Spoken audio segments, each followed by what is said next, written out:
Morning, everyone. So I'm very excited about today, and it's not even the fact that I am a state representative for Louisiana, it's the fact that I am a wife of a Navy veteran. So I'm very big advocate for our veterans in our state and throughout our country. And I always felt as a veteran-owned business, my husband and I do own a veteran-owned business, that it was hard to navigate through a lot of the resources that was offered through our state.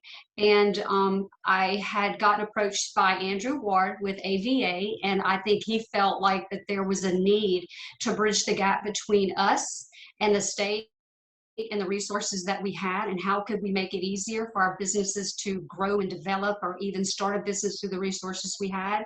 And I don't think maybe some of our departments realized how hard we were having trouble navigating through those departments. And so we can't fix it if we don't make anyone aware of the issues that we're having. And I think due to the attendance today, that we are seeing that there is a lot of interest in us coming together. And I'm so excited and proud of all of you for pulling together and seeing maybe what I see and how we're feeling about navigating and using our resources to the best of their ability. So I welcome all the panel, and I thank everyone for coming together. I'm really excited about this, our first Veterans Summit, and I'm hoping to see many more in the future and it to be a big success here today. Thank you.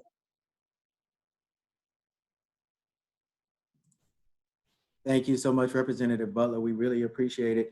And now we'll get on to our first presentation from Bunker Labs. Good morning. I just want to really say how excited I am. I know everybody's saying the same thing here, but we did just hit 100 participants. So I already think this thing is a great success. Finally able to pass out some information and just all come together and get on the same page as far as how we can streamline the process for veterans and veteran business owners to really make the most of their opportunities and successes based on past experiences and present opportunity. I'm going to try and share my screen here. Hopefully this works. Let's see. Are we seeing that? Yes. All right. So what we've got here at Bunker Labs is we're a national nonprofit based on assisting veteran-owned businesses and military spouse-owned businesses as well. The way I came about with Bunker Labs is I kind of looked around Louisiana, born in Baton Rouge, and served in the Marine Corps. Came back after doing some business abroad and in California for a while, and in Texas. Came back to go to law school and realized that, you know, I was just kind of looking to represent business owners and to help them make that transition, not only from small to large scalable businesses, but also just from kind of mom and pop to sophisticated business structures that can compete in the current market and get all the typical advantages. And with those things, I realized there was no real chamber of commerce model for veterans, nowhere for veterans to come together, share ideas, share experiences, and figure out what they could do to further benefit each other. And so I started looking around the country, and Bunker Labs was the thing that just kept jumping off the page to me. They were already in 40 cities. In November of 2020, myself and Andrew Ward launched the first Louisiana Bunker Labs chapter in Lafayette. And we're extremely excited about that. So far, what Bunker Labs has been able to do is, as you see there, 812 million revenue generated by our startups in Bunker Labs. 37,000 startups have been started under the guise of Bunker Labs, and that's provided over 2,900 jobs. We've been really excited to see that so far, because that's what it's about. Our national partners, these are the biggest things. These are the biggest folks and organizations that really set us apart. It's collective bargaining, essentially. So if you can't get in to see FedEx, or you can't get into to hear from JP Morgan Chase about opportunities for funding and investment and things like that, we provide those things because they'll come talk to 6,000 veterans as we all come together and present. Again, some more numbers for you. I'm a numbers guy, even though I'm an attorney, but I'm still very much a numbers guy because the proof's in the pudding. And 298 million capital has been raised. What that involves is investment capital. A lot of you all, I imagine, are going to have questions about, how do I get to the next step? How can I raise capital? Should I be raising capital? Should I be giving pieces of my business away for injections of cash? These are the kind of answers that experts around the country are ready to help Bunker Labs members really navigate through. Again, jobs created for military veterans and spouses. We're, I believe, actually over 1,000 now. We just keep moving forward and are really excited to have Louisiana on board. Our model breaks down to 3 simple things. First thing we want to do is connect you with all the veterans in your community and in the Bunker Labs community at large. So what that's going to be is we have Bunker Online and Bunker Connect. Okay, I'm going to urge you to follow the link at the end to really get involved with the Bunker Labs site and allow it to further equip you to be a better business owner and just more aware of what's going on as far as opportunities with a new administration, with SBA on the line, with Louisiana Economic Development on the line, and all the other experts we have on the panel. There are so many opportunities out there, it's easy to get overwhelmed. The equip portion is based on the training and the knowledge that we have put into that website that we can follow. And Inspire, you're going to get a lot of feedback from Facebook and from other things, videos of other entrepreneurs and how they're succeeding and the times and the troubles that they've overcome to succeed as well. Lastly, because I know it's already kind of long, but I wanted to try and get everything out there. Our next event is happening next week, February 10th, 5 to 7 at Corner Bar in Lafayette. If you can make it, we'd love to have you. If you can't, please get on to bunkeronline.org and sign up to start receiving some of this information. My contact's there. I don't know if it looks as small on your screen as it does on mine, but aaron.lawrence@bunkerlabs.org. Please send me any questions, legal or otherwise. I do represent small businesses. Andrew Ward is an insurance guru. He helps small businesses stay protected. And what we're going to be doing at Corner Bar is talking about financial opportunities, specifically for veterans in their own personal lives, because you have to get your own finances straight before you can really start to run a business. I'm sure there's going to be questions. I know that was a kind of a fire hose of information, but I'm going to be on the rest of the time to answer as many questions as I can. I really appreciate everybody coming out. And Larry, I'm going to throw it back to you. Hopefully you can unlock my screen because I think I'm.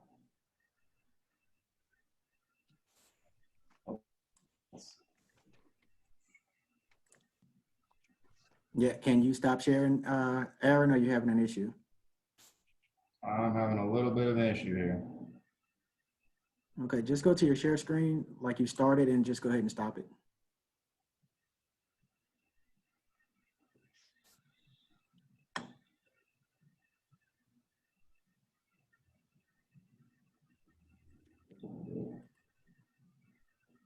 Okay, and while Aaron works through that, hey, we'll go ahead and we'll hear from our Secretary of State, sir.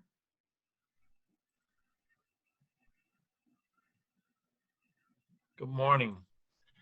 Thank you, Larry. I appreciate it. I want to thank Acadiana Veterans Alliance, NextOp, and Bunker Labs for inviting me here today and for organizing this inaugural event.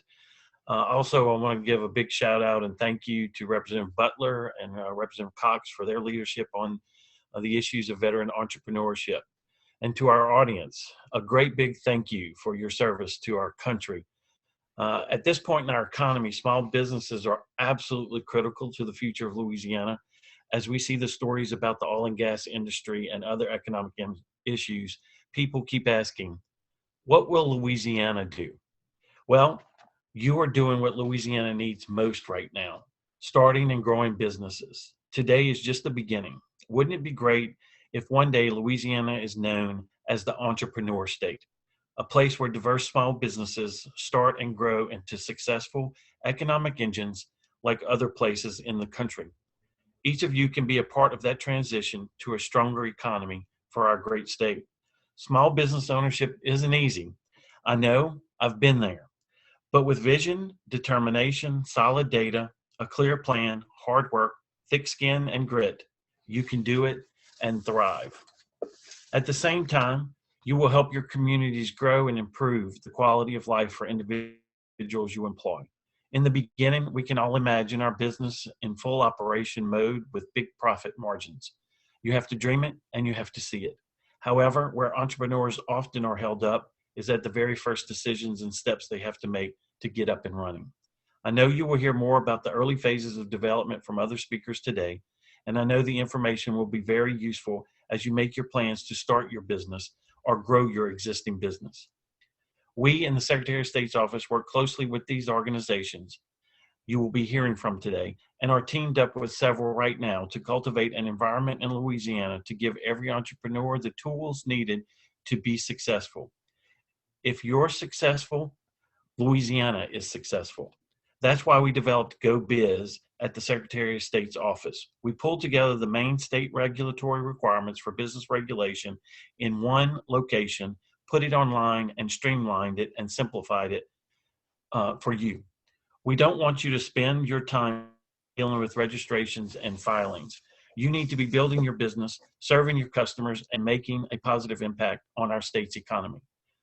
In a very short period of time and in one location on the internet, gobiz.com, that's GEAUXBIZ.com, you can meet your legal requirements to register your business and trade name with the Department of State, the Department of Revenue, and the Workforce Commission, if all three are needed.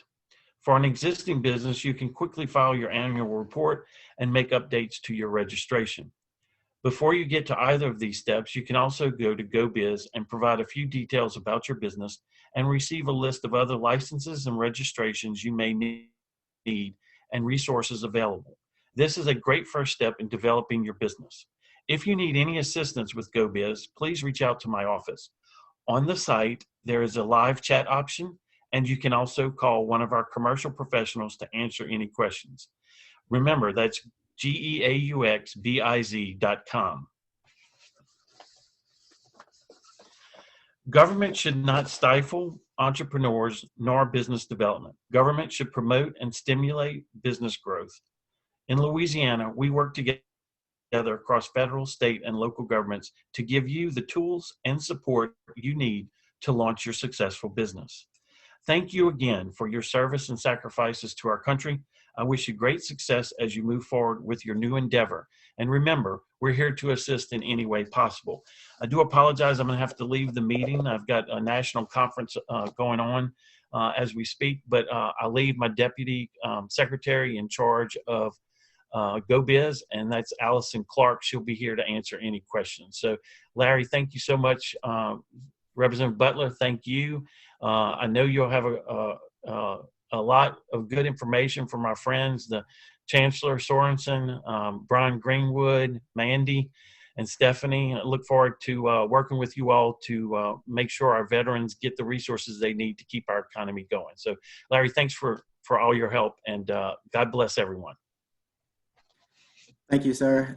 It's much appreciated. We appreciate you taking the time, as well as excuse me, Representative Butler. We know you all have very busy schedules, and we appreciate you taking the time to talk to our current and prospective veteran business owners here in the state of Louisiana. We really appreciate your efforts. Next up, we'll have Louisiana Economic Development. Good morning, everyone.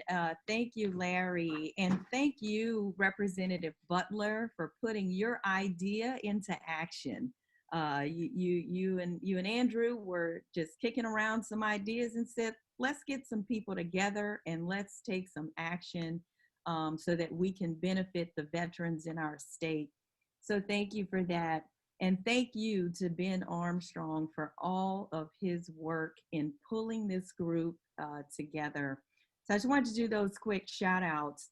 To everyone on the line today, all of the veterans who are here, thank you for taking time out of your schedule. We know that you're busy.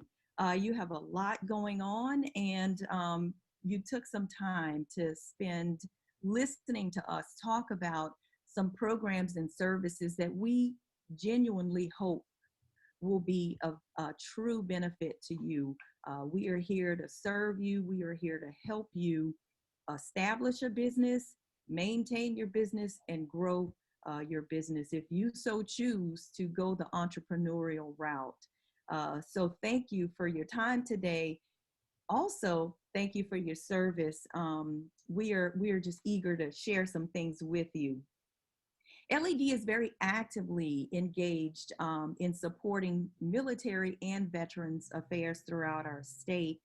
Like Governor John Bell Edwards, our very own Secretary Don Pearson is a proud West Point graduate.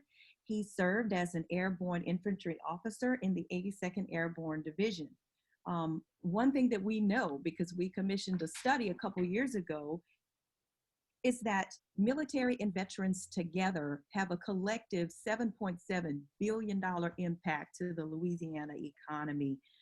And we are so appreciative of that. Keep that spending going, keep starting those businesses, keep hiring individuals to work for you so they can then take those wages and then circulate them in our economy throughout the state.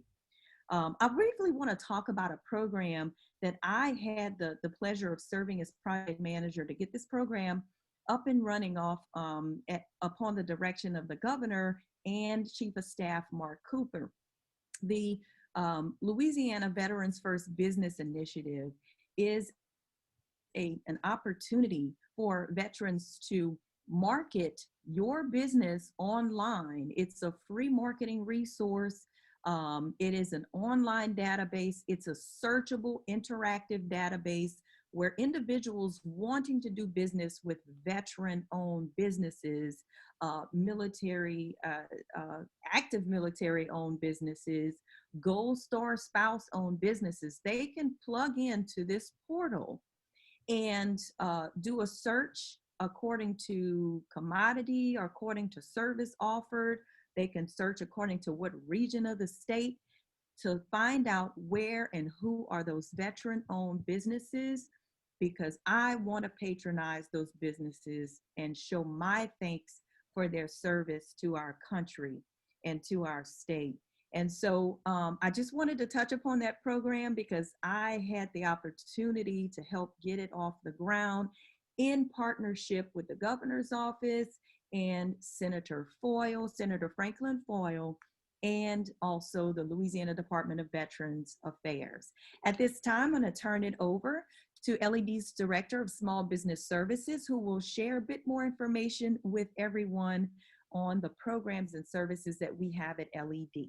Thank you. And Stephanie Hartman, the floor is yours. Thank you so much, Mandy. And I think everyone should be seeing on the screen right now the website and information on veteransfirst.org that Mandy just introduced, and is a very exciting program made available by all of those partners for Louisiana veteran-owned businesses. A couple of other programs I want to cover for you all specific to veteran-owned businesses and veterans that would like to start a business, I'll get into in a second, but I did just want to also make you all aware that there is an entire suite of services available through Louisiana Economic Development Small Business Services for Louisiana-based small businesses. So as a veteran-owned business, you have access, of course, to the veteran-specific programming, but also to that entire suite. So I have a slide up here to briefly kind of overview that focuses all the way from early stage to a growing and expanding business. So I encourage you all to reach out to LED, let us talk to you about where you are in the business, and help you tap into some of those resources. But getting back into the veteran-specific programming, one program I did want to make sure that you all were aware of is our veteran initiatives. So our HUDSON and veteran initiatives are certifications with the state that provides increased access to state procurement and contracting opportunities. So if you are veteran certified through this program, you have a couple of benefits that come along with that certification. One, for small purchases of less than $30,000, a state procurement agent can go directly with a veteran certified business if they receive a reasonable quote for that service or that project. That means they do not have to get the required either 3 or 5 quotes that they may have to otherwise get if they receive a reasonable bid from you as a veteran certified business. It encourages them to do that, one, because it's a simplified process, and two, because it makes that just all the more simple for a veteran-owned business to gain access to that contract. So there are goals each year that are set for that spend with those businesses. The other benefit is for requests for proposals that go out for the state. There are 12% scoring points on every RFP that goes out from the state that are available to veteran certified businesses. If you are bidding directly on that project, you get that full 12% scoring points.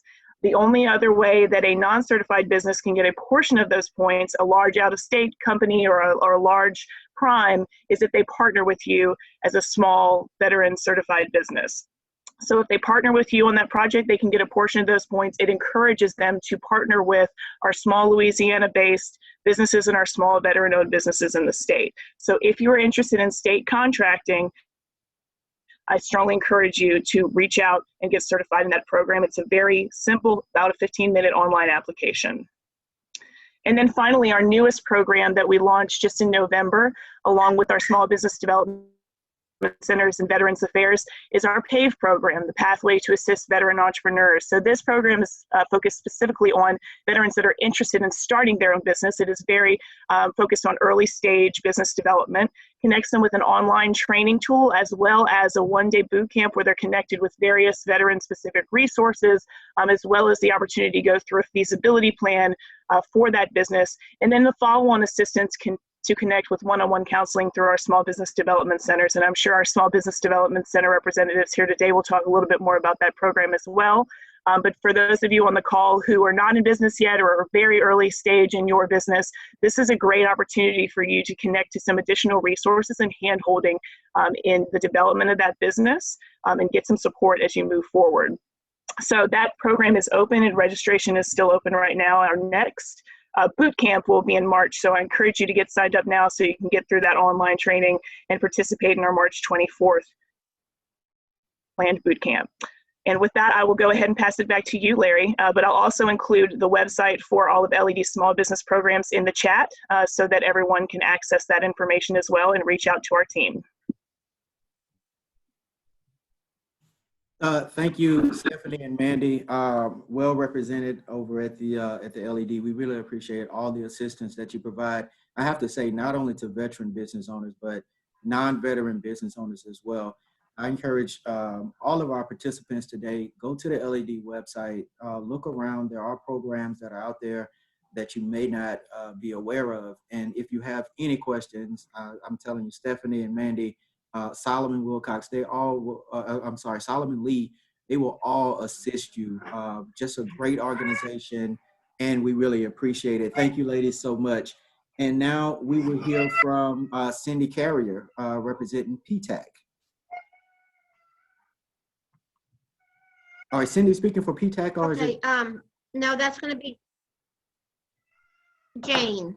Jane. Good morning, Jane. Yes, okay, good morning. Let me see if I can get to my slides. Okay, can everybody see my slides? Not quite. Have you shared your screen yet? Oh, wait. No, okay, wait. Not a problem. Share screen. Okay, here we go. Okay, now can you see them? Can you? Yes, ma'am, we can. Okay. Thank you for inviting me to participate in this event. We're excited to be a part of it. I'm with the Louisiana Procurement Technical Assistance Center, also known as the Louisiana PTAC. What we do is we assist companies, small businesses, and we do have some large businesses that are located in the state of Louisiana who want to pursue government contracting, whether it's on the federal, state, or local side. Now, we do assist companies that are already up and established. So once you start your business and get registered with the state and do all those things, that's where we come in. If you say, hey, I want to do government contracting, but I don't know how to get started, that's what we do. We cover most of the state. We cover 54 of the 64 parishes in the state of Louisiana. All of our services are completely free to our clients because we get our funding from federal and state. So all the services we provide will not cost our clients anything. There's several different types of assistance we offer, and we make sure that you take all the steps you need to take to do government contracting. There's some mandatory registrations you have to take care of. For the federal government, you have to register in, it's called the System for Award Management. We help you with that registration. And then to do state contracting, you need to register with them so you can submit electronic bids. Then we also help with certifications. We help our clients determine, what socioeconomic categories they fit into and what certifications they can apply for. There's women-owned, HUDSON, 8A, and the benefit of becoming certified is it will allow the company to bid on a set-aside procurement. So that's one of the things we help with. We help our clients go through the certification process. Then on the state level, which Stephanie already talked about, is the HUDSON and LaVette. So although we're not the certifying agencies, we make sure that our clients are aware of these programs and we provide them the information they need to apply, and we point them in the right direction. I should have emphasized this as a separate slide, but we also help with veterans verification. Stephanie talked about the state veterans certification process, but for the federal, to bid on a VA project, you have to be verified through the VA that you're actually a veteran-owned small business or service-disabled veteran-owned small business, and there's a process you have to go through to become verified. And I'm one of the VA's certification counselors, so I can help you with that process. So right now, that's only needed to bid on VA projects, but I hear that it's coming soon where this will be required for a lot of the other federal agencies. So if you're a veteran-owned company, I would suggest that you try to get certified now. And then we also offer a lot of other assistance with SBIR, STTR, and then cybersecurity, which is here for all DoD contracts. We do seminars, we do training. We do, one of the best things I think we do is we do bid matching. So once you sign up to become a client, we'll ask you to tell us, okay, this is my business. These are the kind of bid notices I'm interested in getting. And you tell us what geographic area you are interested in getting bids from, just Louisiana or just certain states or all states. And then we'll set up your bid search criteria based on keywords and codes. And once we have this, your search profile set up, we have a database administrator located in Texas that pulls bids from over 3,500 bid sites. So you will get an email from us every day with all the matching bids. And then once you get that email, it's incumbent upon you to look at your list. And if there are any bids that you think you might want to respond to, we will help you with that process. We'll make sure you understand what are the requirements of the bid and how to respond. And we will basically do everything except tell you what your price should be. But we will help you with basically complying with the solicitation requirements. We also help you with finding subcontracting opportunities. And I talked about this already. We'll help you with the quotes, bids, and proposal preparation, review and preparation. We also help with marketing. That's one of the big things that we help with. And that's kind of one of the hardest things for our clients is who to market to. In other words, who buys what I sell? So there's different things, different databases we use to help clients figure out who should they be marketing to. There's a couple of databases out there that contain contract award information where they can go in and search and see, who's buying what I sell, who are the top buyers, who are the top contractors, which they can use for subcontracting opportunities. We also have a one-page capability statement that we give our clients and we help them fill out, which we advise that they use when they're meeting with a buyer or a government agent, because they don't always have a lot of time to sit and talk in detail. So this gives them a one-page view of your company. Excuse me. And then we also have a sample elevator speech. So we do counseling in several different ways. We do one-on-one counseling by email, phone, excuse me. Right now, we're not really doing too much face-to-face meetings, but we're doing a lot of Zoom meetings, so we can do them that way. We also do group counseling. We do webinars, seminars, and that's basically it. That's just a quick overview of all the free services that we provide. So I'm going to leave this up here, but to sign up, this is the website to sign up, or you can just go online and you can Google LAPTAC, and that will take you to our website, and it's got information about us, our services, our counselors, how to sign up to become a client. We have some success stories on there. So you can just go to Google LAPTAC, and you can find all the information about us on that website. And that is it. Jane, listen, I want to thank you so much. We really appreciate the information.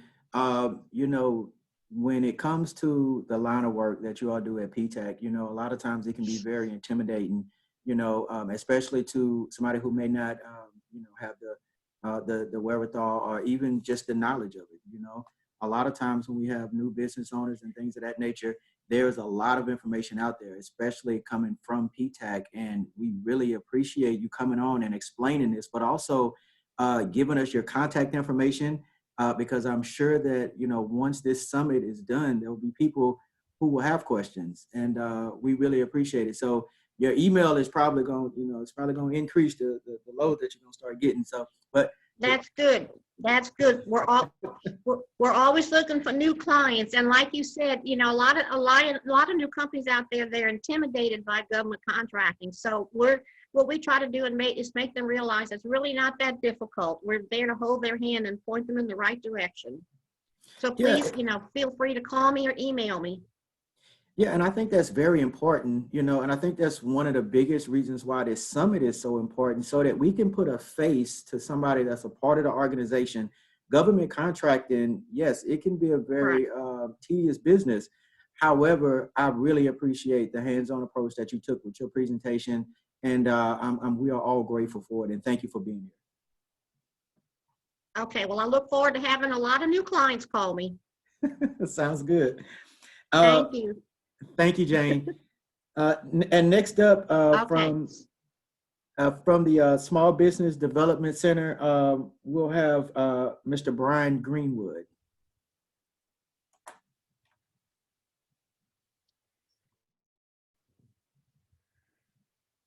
All right. Good morning, everybody. Hope you're doing well and you're part of the world of Louisiana. Thanks for everybody that has put this together. Great opportunity here. My name is Brian Greenwood, and I'm the Associate State Director for the Louisiana Small Business Development Center Network. This morning, I noticed in the chat, not in the chat, I'll add a few comments here in a second on some of the questions, but I also want to recognize thanks for your service. And I also see, looking at the attendees, that we have some friends of the SBDC and a few clients in there. So thanks for jumping on this webinar. All right, so what I want to talk today about is what is the Louisiana Small Business Network, and what can it do for small business veterans?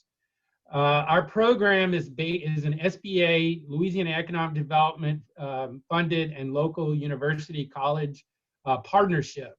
We take knowledge out of universities, as well as the intellectual capital of the people that we provide, you know, contracts with us or employees, and we help small businesses either grow, raise capital, and or launch businesses for the startup. There's a number of things that we do, but nevertheless, I want to jump through my slides because I have a few other things that I want to talk about regarding PAVE and other veteran initiatives that we've got going on. And of course, these slides will be available after the event. So again, what do we really do? So if you imagine consulting services of what the big, you know, five provide, we do a lot of that, but more, in the sense that we do more hand-holding than a consultant. You can consider us as a coach, mentor, advisor in the business space. We meet one-on-one with clients in a variety of subject matters, industries, and there's no cost to our clients in providing the one-on-one service there. Some areas where you might find of interest to you, this is not all the things we provide, but we do a lot of work with companies that want to grow or individuals that want to start businesses in the business planning space. You got to know where you start and you need to know where you finish in order to launch a business or grow a company, and that's where the business plan comes from. In addition, financial packaging, an SBA and LED ask us to work with clients in helping them get access to capital. In that space, we're very heavily involved in loan packaging for SBA guaranteed loans, as well as LEDC guaranteed loans and traditional bank financing, leasing, factoring, and also for technology companies that might need to raise equity. We do work with companies to put your packages together for that. Credit, we talk about credit applications. You know, basically, if you're going to go out and get financing, there's three things you need to know. Number one is where do you start in terms of credit? So one thing they need to know is what credit scores are, because financial institutions use that as a minimum baseline in their application process. So if you don't know about your credit, we can help you obtain credit reports and teach you and coach you through what's actually on them. The second piece of that is it's a shared risk, which means that banks aren't going to fund 100% of the risk. So the individual that's applying needs to bring money to the table, and we work with clients on that piece of it. As far as contract proposals, we do a little bit of that. We do a lot of work with the Louisiana PTAC group as well as the SBA district office in the registration processes relating to the various aspects of what government contracting has to offer. We do a lot of training in that area and so forth. From a general training perspective, we do a lot of training in a variety of areas, anywhere from, growing your company, reading, we have one or two training events that we do that how to read financial statements, raising capital is another, several on marketing, so we can also do training in that. And then business information and resources. A lot of small businesses don't necessarily have access to data in order to make informed decisions. What do I mean by that? Well, in the marketing space, you have two types of data. You have primary and secondary market data. Secondary market data is basically anything available through a database or a fee-for-service company like, say, Hoover's, Dun & Bradstreet. I mean, there's a ton of databases, IBIS World, things of that nature. We have access to some of that data. Primary data is when you go ask your clients. We don't currently have the infrastructure to work with you to reach out to clients about a future product launch that you're looking at doing, but we can work with you on building the scope, the process, the questions, and the type of technology you would need to utilize there, and we would hand you off to a fee-for-service type organization on that. So just to let you know that, part of the SBA mission is to touch, and LED is to touch small business, obviously, but one of the group in high demand is veteran-owned businesses, or veterans that currently are not in business and want to start a business. So I wanted to show you last year, right under 10% of the number of clients that came in were some form of a veteran-owned business. 41% were considered a minority, and 17% clients. And over 50% of the work that we did with veteran business owners was in business clients. Here's a little area about the types of client engagements that we work with. You can see the top one is business startup. Have a lot of veterans that we work with that want to start businesses. Source of capital, how to get capital for their businesses. The other category, which are catch-all, business planning, and loan packaging is another area on that. The industries that we served last year are other services, lots of service business, professional, scientific, technical. That includes engineering, computer-related companies, veteran-owned, accommodation, food service, construction, and manufacturing type businesses. But we do other. I mean, we don't restrict the industry that's there. We can work with any business that is defined by SBA as small, for-profit businesses, and there are, there's a pretty much any type of business. The only ones that we have a little bit of we're not able to work with are those that are in the space of marijuana and those types of new industries that are popping up all over the country. So with that, before I end, I just want to follow up on the PAVE. So the PAVE is a pilot project that we work with LED. We apologize to the general public because we wanted to launch it much faster than we did, but unfortunately the pandemic, set in March, and that caused some challenges. But with that, it's an online process where you register, you take 3 classes at your own pace, starting in financing, how to starting a business, financing your business, are 2, and then creating sales strategies is the 3rd one. Once you complete those, you'll get a certificate of completion of some kind that we give you, and then you're eligible to participate in the boot camp. So once you finish that, one of our intake specialists will work with you on what it is that you want to do. Is the boot camp right for you? Are you ready for the boot camp? And then, as Stephanie mentioned, we're currently underway on the first one. The second one will be next month that will launch on that. So with that, I'm out of time. And if you need anything, this is how you can contact us. And I'll be on the call. You can send your questions in the Q&A chat. Happy to answer any of those there. And thanks again for the opportunity to talk about the SBDC, and good luck to everybody. Okay. Mr. Greenwood, listen, thank you so much. We really appreciate it. Thanks for all that you all are doing at the LSBDC. I got to tell you, this PAVE program is amazing. It really is. And I would be remiss if I didn't mention Ms. Lindora, who I've spoken with a lot, your training consultant. She does excellent work. She really cares about the students that go through the program. It seems like she talks to each one of them individually to try to get them through the program. And we had a great boot camp. I think it was a week and a half or maybe 2 weeks ago. We did the very first PAVE boot camp. And so, look, when I say I see Stephanie, Joe, Mandy all over the place, they have their hands in a lot. But, I encourage everyone that's participating in this summit to check out the PAVE program. It is absolutely great. They teach you a lot of things about business, but then also at the very end of it, if I'm not mistaken, Mr. Greenwood, you actually talk to a business consultant who actually looks at the business plan and, gives you tools that can help you improve your plan. So we really appreciate it. And thanks again, sir, for being here. One quick admin note, we have 2 presenters left. So if you have a question, please post a question in the Q&A, because after our 2 presenters, Ben Armstrong, who organized this thing, he's going to say a couple of words. We'll have one announcement from Aaron Lawrence, and then we'll go into the Q&A. I want to thank the panelists who have been answering the questions as they come in. I see a lot of these questions are for Joe.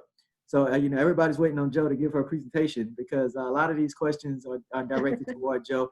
But if you are in attendance and you have a question, hey, please ask the question in the Q&A. The panelists are actively answering the questions. And once we get our last 2 presenters, Ben will speak, and then we'll have Aaron will give an announcement that he wants everybody to know about. We'll go into the Q&A and answer any questions that are left.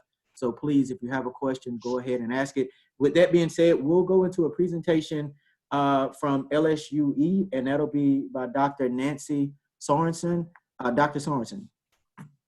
Thank you so much. I just want to pull up my screen here to the share screen.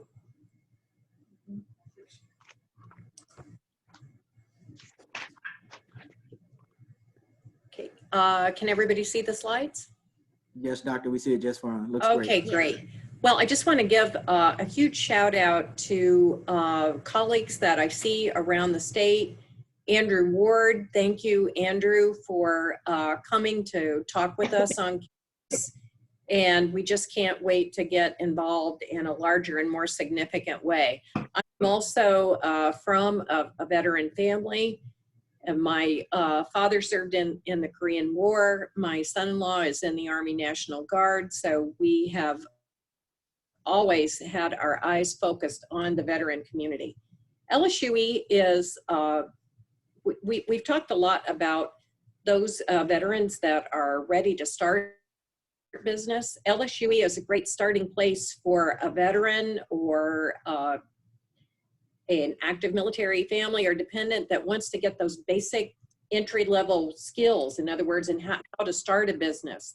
Let's just say that you need to know something about accounting, or you're actually looking for a career in one of our many areas, such as allied health, which has 100% placement and 100% success in those programs. We are a great starting place for you. So we're a great starting place for those of you who want to acquire business skills or want to get into the workplace and start creating opportunities for you and your family. We are a veteran-friendly campus. We have an Office of Veterans Affairs. We are a military-friendly award winner. The resources that we have available to our students and to the community, we have a new Office of Workforce Innovation and Continuing Education. So what does that mean? Well, that allows a veteran to come in and get non-credit training in easily stackable credentials and certificates. So for example, if you want to brush up your computer skills, short-term business skills, like skills in a variety of areas, we have that available, and that is fundable through the Acadiana Workforce Commission. We have a Student Success Center on campus that is providing tutoring and support both in person and virtually. So that's very important to our students, and especially those perhaps who have not been in classes for a while. We're a big part of the Reboot Louisiana program. And Reboot Louisiana is our students who are completers in in-demand business areas. And I'm happy to say that we are about #2 in the state in terms of the numbers of completers. And that allows us to not only keep this program funded, but it gives a reward to the students who are completers. And finally, we're going to talk about some of our programs of interest. We have nationally recognized and respected allied health program, public protection and safety. We're going to be developing an Associate of Science in Agriculture. We also want to expand that in agribusiness. And we have multiple partnerships with 4-year institutions with which to transfer. We just signed an amazing 2+2 articulation agreement with LSUA that allows our students in business to transfer seamlessly to their School of Business at LSUA with no lost time in the program. So you transfer in at junior status. We have some of our contact information up here, but more importantly, what I discussed with Andrew Ward is that this campus is a resource to the community. So we want to create more services on campuses for veterans and their families, veterans in the communities to use. And what I will follow up with many of our colleagues here after this is over is perhaps having LSUE as a location for a Veterans Resource Fair, because while many of the services are located in the Lafayette area, which is wonderful, and in other major areas, more highly populated areas, the rural community needs these resources. And I think we need them we have them in a virtual environment, but we need them in an in-person environment. That personal connection is so very important. And LSUE can be a gathering place to host many of the panelists here that we have today, and perhaps to do an in-person Veterans Resource Fair.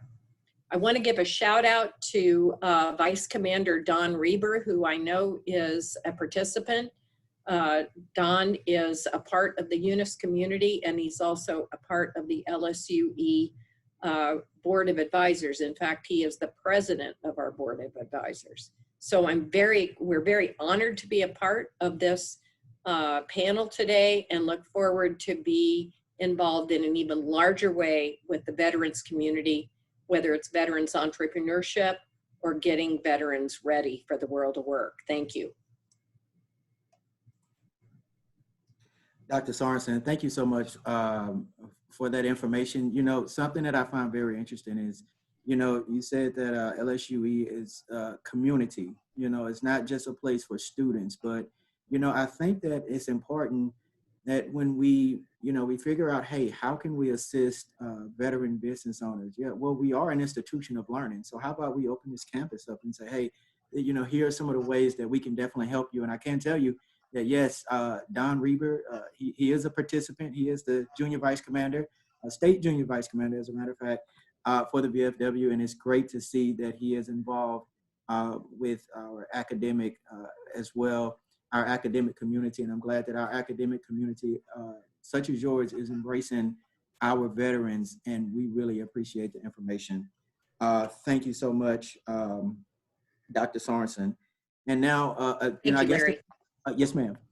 And I guess they say we saved the best for last. Ms. Joanne Lawrence will be representing the Small Business Association, and she has a lot of questions that I see in the Q&A. And again, Ms. Joanne will be our last presenter, so if you have any questions, please utilize the Q&A. We will answer those questions at the end of the presentation. Without further ado, Ms. Joanne. Good morning, everyone. And Dr. Sorensen, can you stop sharing so that I can share, please? Yes, and my apologies. No worries. So thank you, everyone, and thank you, Larry and Stephanie, for inviting me to participate, and to all of our veterans who are on the line or in the webinar.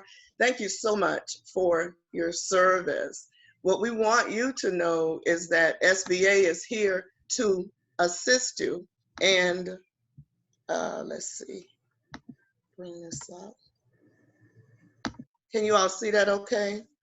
So the Small Business Administration's mission is to preserve free competitive enterprise and to maintain and strengthen the overall economy of our nation.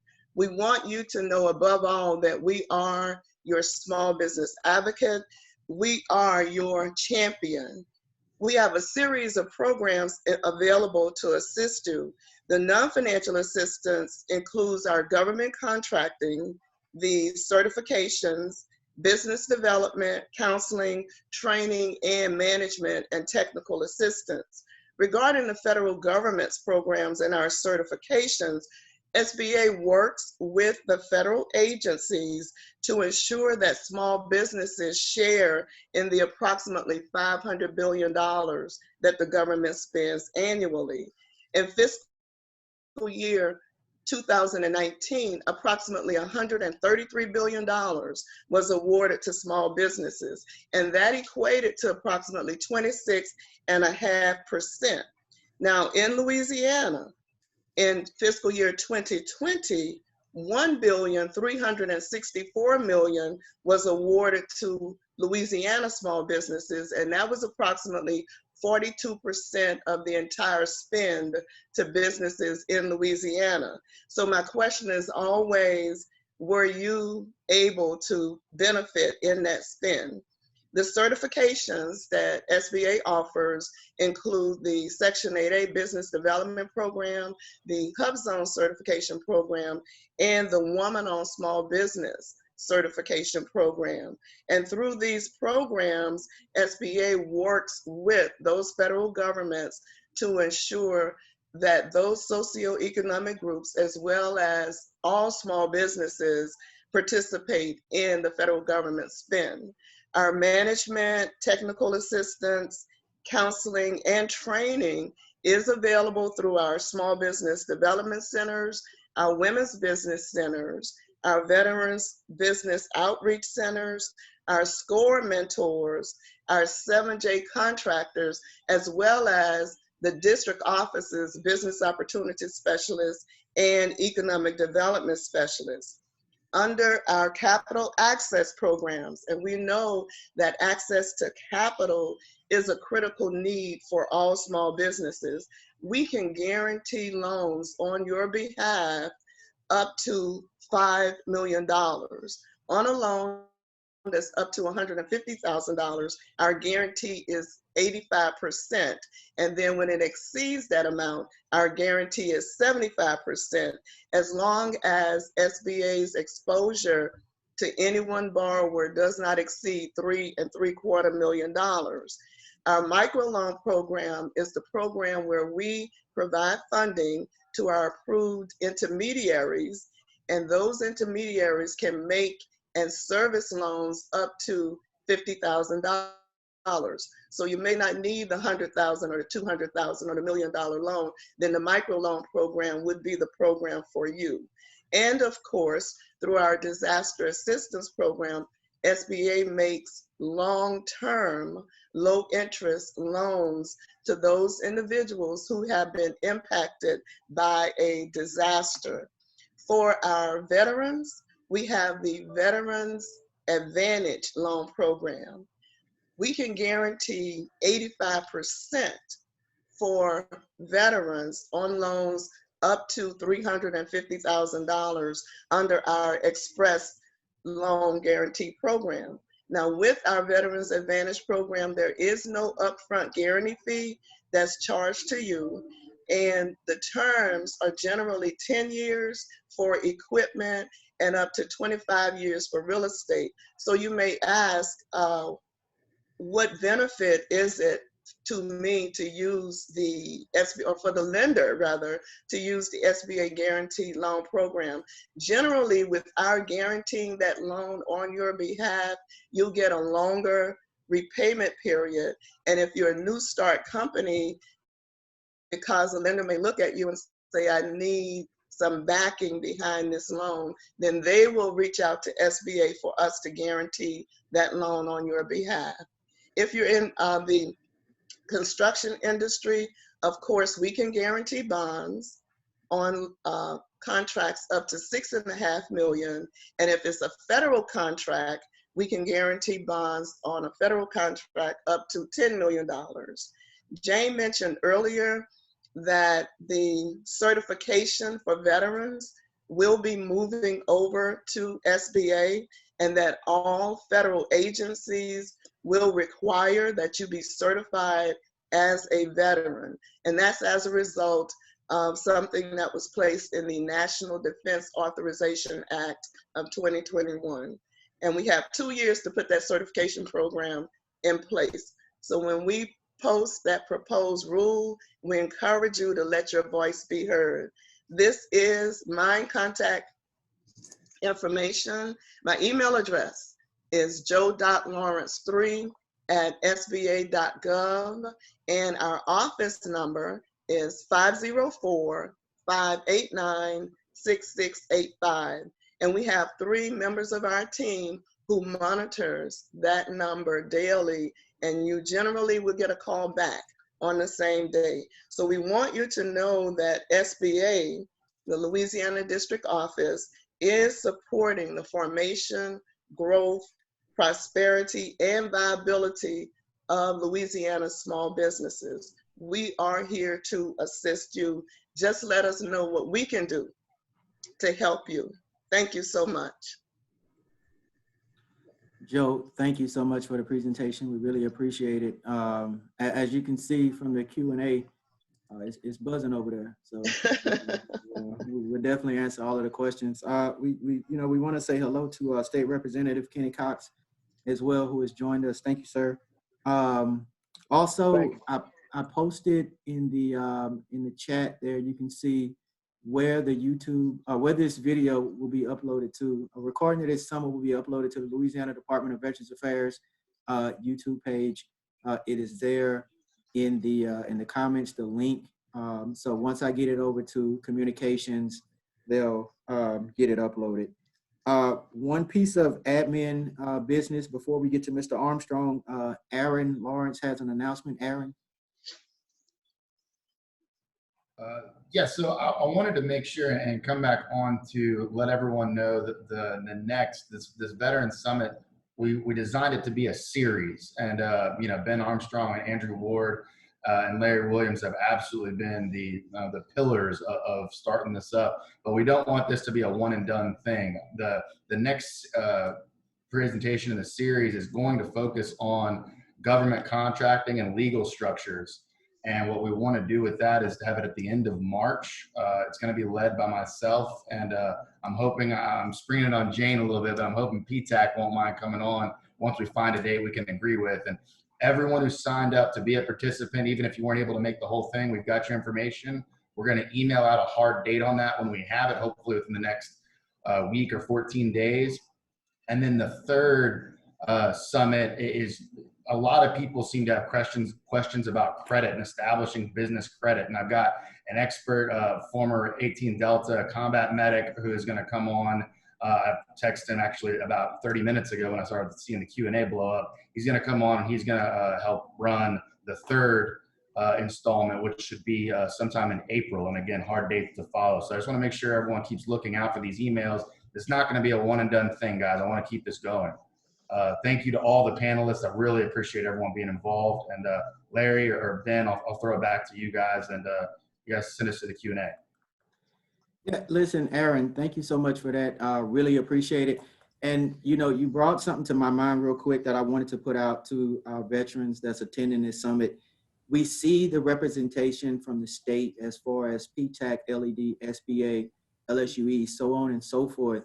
But also, if you look behind Aaron, he has a Bunker Labs virtual screen up behind him. You know, I encourage all of us to look at these organizations that are led by veterans, that are designed to assist veterans. Andrew Ward, of course, with Acadiana Veterans Alliance, he's the founder and president.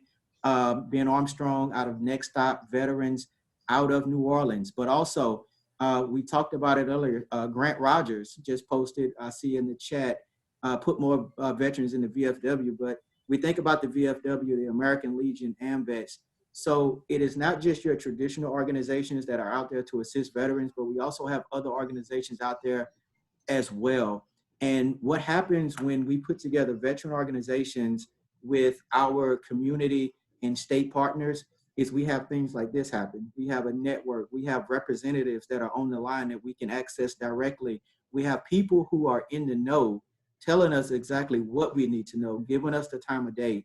And that's why I think it's so important to look at AVA, look at NextOp Vets, look at Bunker Labs, look at your local American Legion, look at your local VFW, and look at these organizations as places and pillars of the community that they are. And maybe think about joining some of these organizations, because it takes us as veterans to take care of us as veterans. So I just wanted to put that note out there. Without further ado, the man who really, I'm not going to do it to you, brother, but I will speak honestly about you. The man who really went through a lot to put this event together, who really kind of spearheaded, you know, our first meeting, and we kind of said, okay, well, I guess Ben's just running this thing. You know, he has done a lot. And I know you had some technical difficulties earlier, Ben, but I'm so glad that you were able to come on and enjoy this summit. We've had a great time. So before we get into the Q&A, I'll turn it over to Ben Armstrong, who is the regional manager for NextOp Vets out of New Orleans. He does a lot of great work in the community, and this summit is an example of that. Ben? No, thank you, Larry. And you give me too much credit. You know, I really want to highlight the leadership of Representative Butler and Representative Cox that came in here. Representative Butler, you know, this all started because the Louisiana First Veterans Initiative reached out to some veterans last year in the business space and kind of asked what they needed. And so this is kind of the first, you know, iteration of that. So without that guidance from, you know, state leadership, we wouldn't be in this situation.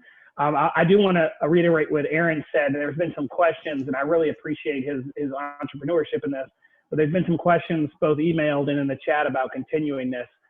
You know, as at NextOp, we are a veteran employment nonprofit. If you're looking to hire veterans, we can help you with that. We only work with post 9/11 veterans, E3, E7. We can, you know, we recruit veterans for you. It's part of our mission.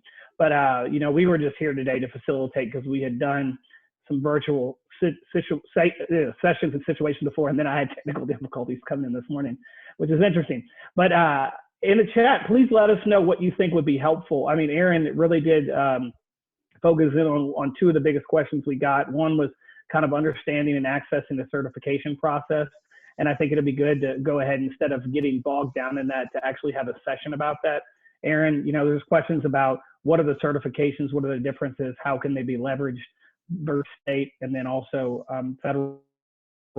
Another question that came up, again, was, will this be continued? And yes, but I think provide us with some guidance. And you saw that already happened with Aaron setting up the third session, which will be around credit. One of the big questions, and Representative Cox, I don't know if you had any time because I was late to speak. Larry, did you have time to touch base? Okay, well, before we jump in, Larry and I will manage the Q&A. I've got a few off of email that were sent to me that I'd like to jump into. But Representative Cox, before we do that, would you like to speak? Yeah, man, I had a lot of technical difficulties. Me and you both. But I finally made it, man. I persevered and staggered through this thing, my assistant and I. But I just want to comment that it's a great thing that you guys are doing. And the thing is bringing us all together and getting some being able to understand what we're about to venture into and how we can help veterans. And so you guys have done a great job. I don't want to step on anything. I mean, listen, I'm an Army officer and I got here late, man. I feel like I failed the mission. So y'all got to get me. I'm having post-traumatic over that for a moment there. But anyway, I think we have guys that have come on board that wants to go from veterans being healed to veterans getting to work to veterans owning business and to veterans making Louisiana a better place. And that's kind of how I see it. There'll be some stuff that we'll talk about doing stuff for bills for veterans. I talked to Andrew about that, and we're going to look at doing that during the session. So anything that guys want to talk about, I think they need to bring it forward so that we can address it. So we may be able to solve it. We may not be able to solve it. But Louisiana is a veteran-friendly state, and man, my hat's off to you guys. And I guess I get Article 15, man, because I didn't make it. Me and you both, sir. Me and you both. They give a summary Article 15, so I'll be able to not get put out of the program. But I appreciate what you guys are doing. It's great. And well, thank you, sir. And my vice chairman of the committee, Ms. Rhonda Butler, she is raring to do whatever she can to help veterans, and I'm so pleased she's with us as well.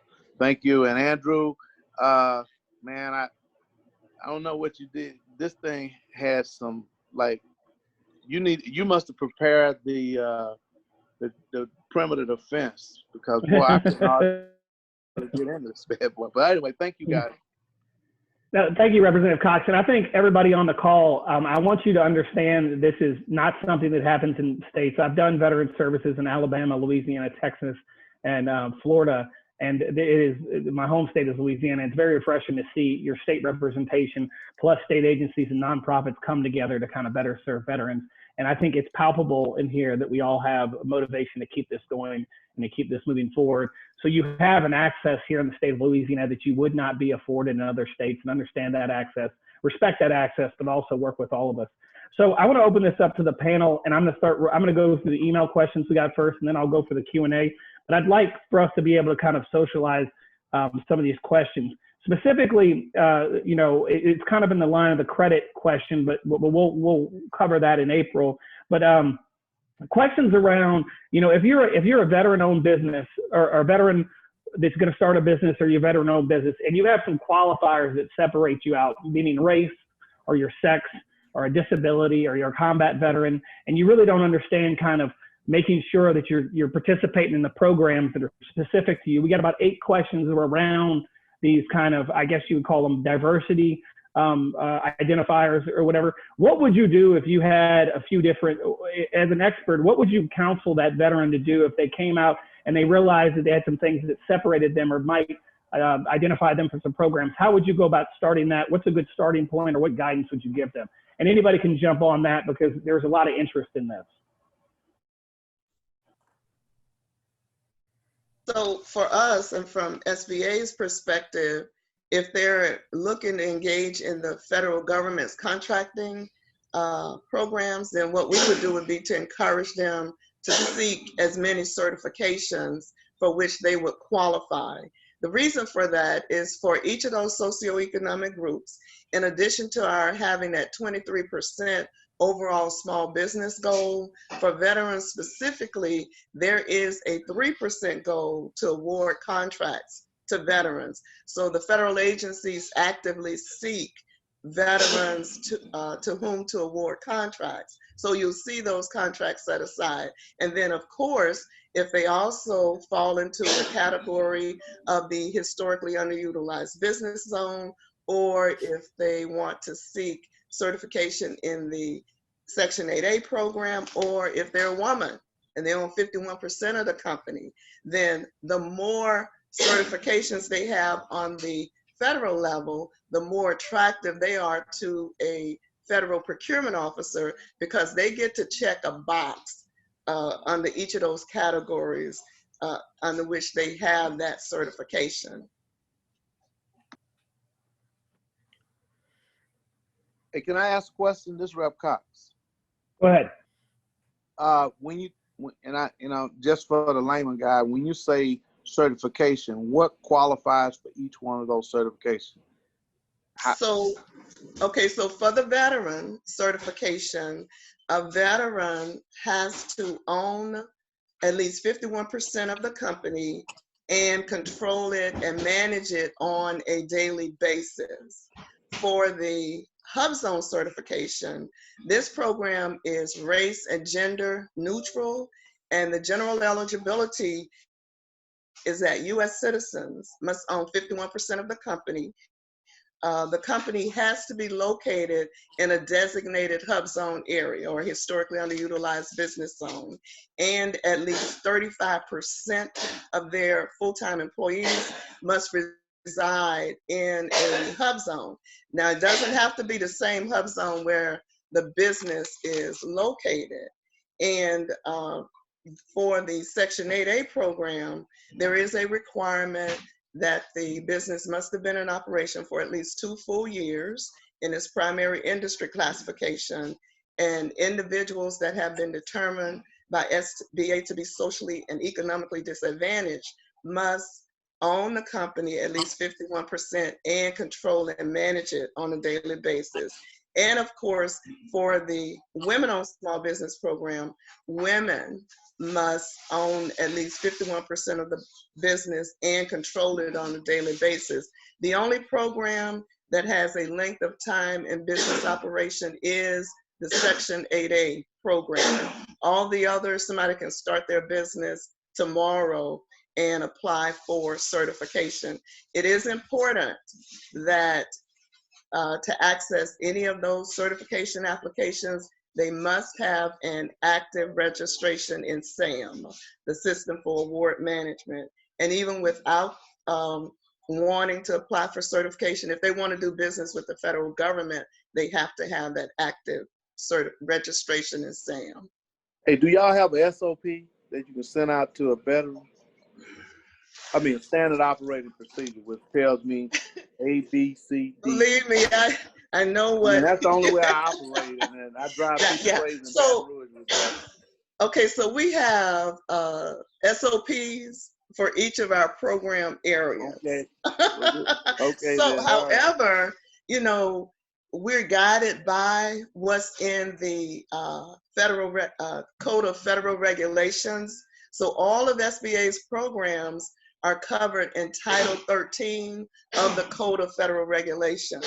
And that would be the best place to view the eligibility criteria for each of those programs. So Thank you, ma'am. I think Let me so ask you something else. The reason they Go ahead. asked about SOPs, it makes it so much easier, so I don't have to go to Title 13, that it's already broken down to me, and I wouldn't have to go look at that, but I don't know if that's the way it is. I'm out. No, Representative Cox, I think you're really hitting a vein there that I think that drives the passion that that Rhonda kind of sparked amongst us, is that there seems to be a lot of barriers to the actual administration of this stuff, right? One of the things that came up was the cost of it. So I understand the SBA, but from an LED standpoint or from a state standpoint, or Jane, maybe you can give us some guidance. You know, if there's a full spaghetti in there, right, with these certifications that just came out of there. And I think Aaron's next session that we're going to do under this around the certifications is very important, because it allows us to kind of weaponize this information and knock down the barriers a little bit. But Jane and Stephanie, can y'all talk a little bit about that certification process? Maybe not, you know, it's very in depth at the SBA, but what can a Louisiana veteran do to kind of break those barriers down? Sure. So the two certifications that we talked about, or that have separate processes, are the Veterans First Business Initiative certification and the Veteran Initiative. So that Veteran First certification is the one that comes along with a decal, a certificate, things that you can place in the window of your business or include in your electronic materials, as well as that public listing of veteran-owned businesses that's put out to the general public to go to that site and find veteran-owned businesses to work with. The portion that relates to government contracting and state contracting is the Veteran Initiative. So that's that online 15-minute certification that can be done. It has to be renewed annually, but it's a very basic online process, and it provides access to all of those benefits of both HUDSON and veteran certification. I did get a question in the Q&A about HUDSON versus veteran, and those are partner programs. That HUDSON certification you can get at the same time as the veteran certification. It's specific to just small Louisiana-owned businesses, where the veteran provides that additional designation as veteran certified owned business. And I mentioned in our presentation the benefit related to RFPs with the state, that there are 12 percentage points that go along with those RFPs. For veteran certified businesses who are bidding directly as a prime. For the HUDSON certification alone, that's just 10 percentage scoring points. So there's that additional benefit as a veteran-owned business. And also for those primes that may be looking for subs, they can get a larger portion of points on that RFP if they partner with a veteran certified owned business. So to answer the question about the process, it's very simple. It's online for both of those certifications. And the only additional piece for that public-facing side of the Veterans First Business Initiative is that they do also need to get verified by Veterans Affairs, but that's just a part of the online process and can be done completely online. Jane, before you jump in, Stephanie, there's a question about timeline. How long does that approximately take to get the state level veteran certifications? So for the Veteran Initiative related to state contracting, once you do that online application, that's verified within 1 to 2 business days. And depending on the Veteran First Initiative side, on the public facing side, if you have all of your information included in there, that's still a 2-day process. It just has to get looked at by Veterans Affairs and then verified by LED that they're in good standing with the Secretary of State. But as long as they have all of that eligibility and documentation in place, it's very, very fast. Thank you, ma'am. And then Jane, because you're going to talk about some the federal certifications, right? Can you also talk timeline as well? Yes, I'll go ahead and talk about the federal program. Right now, for other than the VA, when a client, when they register in SAM, they have self-certified that they're veteran-owned or service-disabled veteran-owned. And like I had said previously, right now, for VA set-aside projects, they have to be verified. The VA uses the term verified instead of certified. They have to be verified that they're actually a VOSB or SDVOSB. And it's a kind of lengthy application process. There's certain documentation you have to submit depending if you're a sole proprietor, an LLC, a corporation. And the Center for Verification will review all the documentation and actually confirm that the company is actually owned and controlled by one or more veterans or service disabled veterans. So, but that will allow them to bid on VA set aside projects. But like Joe and I had mentioned earlier, it's coming to where that's going to apply to other federal agencies. So it's a lot of documentation that you have to provide, but I'm here to help them with the process. So that's the federal program. It's a little bit more involved, a little bit more time consuming, but it's coming for all federal agencies. So it's something, you know, worth working on, getting certified on the federal level. Thank you, Jane. Aaron, I want to loop you in here because you're a veteran, business owner yourself. You're with an organization that focuses on bringing these resources and people together. You know, what kind of help or guidance can Bunker provide for someone who's trying to, break down the barriers on this certification process? You know, the equipping portion of Bunker is going to be the tactical side of actually getting that done. And myself specifically, I mean, as an attorney, going through certification processes, going through validation and submitting paperwork and compliance with a program like this is something I handle just in my own practice. Now, the most useful thing I think Bunker brings to the table that I haven't already heard is the connection aspect. We've got, over 6,000 active members on the online portion and over 12,000 business owners, veteran and military spouse folks all over the country who've done this process federally or navigated it within their own state, some in Louisiana, some in other states, of course. And so just connecting with these individuals and seeing what's being done so you're not having to reinvent the wheel constantly. And there may be a better mousetrap out there, and that connection and that, seeing those ideas coalesce is really what drives the Bunker members forward. And I enjoy facilitating that. And, I know a lot of leaders in these other 40 cities that we have, and they're able to put Louisiana folks in touch with individuals who've just done it. And so that's really where I think Bunker comes in. And there's another question that I want to jump on this for you specifically is that, could you help somebody with something as basic as a business plan at Bunker? Absolutely.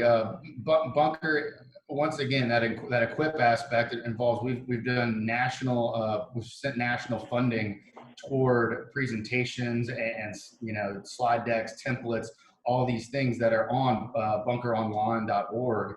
And most of which, we all know entrepreneurs don't sleep. I mean, you're up 2 o'clock in the morning typing a business plan. You can't pick up the phone and call most people, but Bunker Online is always going to be there. And a lot of those tools are going to already be there. And what's more, since we have so many participants and so many businesses, so many business owners, we've been able to tailor some of those business plans so they're not quite as generic as most of the Google business plan template you may find.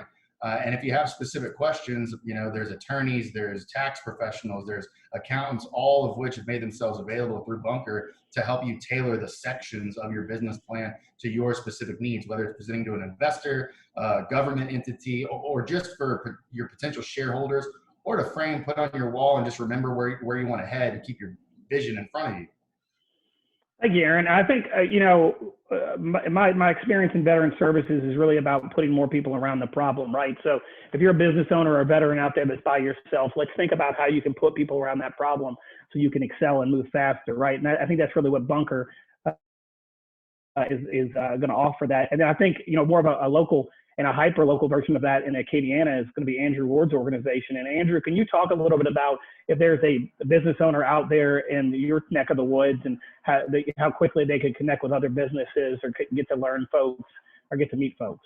Yeah, really. Thanks, Ben. So really what we wanted to do with the Acadiana Veteran Alliance was regionalize some really great things that are going on a national level. Hiring Our Heroes is a good example. So what we found was there were companies and organizations in our area around Lafayette and around the Acadiana area They wanted to build their business and create more opportunities in their companies by hiring transitioning military, by hiring veterans. But there really wasn't just a really great direct connective tissue between the two sides. An organization like NextOp and Ben have been doing that very successfully. And so we're just, piggybacking off of their success so far, and finding companies like Cox and finding companies like Coca-Cola. And they want to keep building their workforce with these men and women that have that can-do attitude. And so what we're doing is we're just an advocacy group. We're a conduit between the two sides. And our goal really is not just companies that are already existing, if we can spur new economic development with them. But that was one of the reasons why I teamed up with Aaron and Bunker, was because I love their model of starting it from the ground up and giving entrepreneurs, the veteran entrepreneurs, the tools to succeed. And so I think the blend of the two models, we have something really, really good started so far. Thank you, Andrew. And I can tell you in my experience with both Aaron and Andrew already, I've seen them kind of plus up veteran-owned businesses that are attempting to get their feet on the ground, or they're at certain levels of funding capital and everything. So, see this as all as resources. I'm going to propose this question to the entirety of the panel. A lot of questions came in.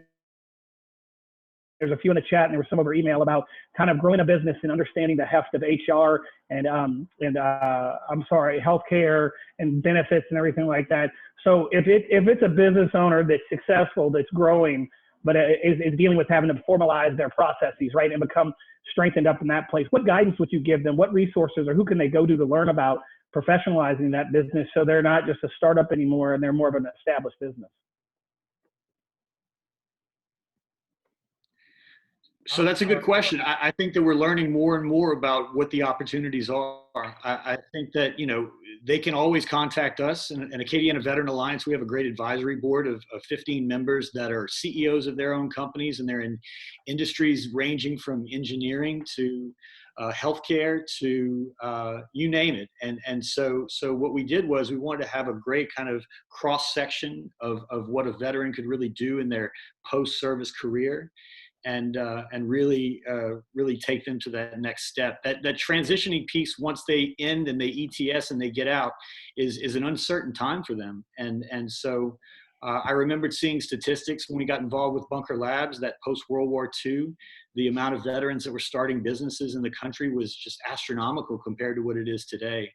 And so I feel like we can really, at least in the state of Louisiana, continue to engage and continue to spur positive movement in that direction. And I'm seeing that first off. I appreciate everybody coming on and appreciate everybody's participation today, because this was really just an idea that we started kicking around earlier this year, and to see this come to fruition has been a great first step. Really proud of everybody.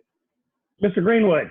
Yes, sir. Thank you. So here's a couple of things that every small business should consider. And this is what we coach our business consultants to work with clients. Number one, team. Who's on your team?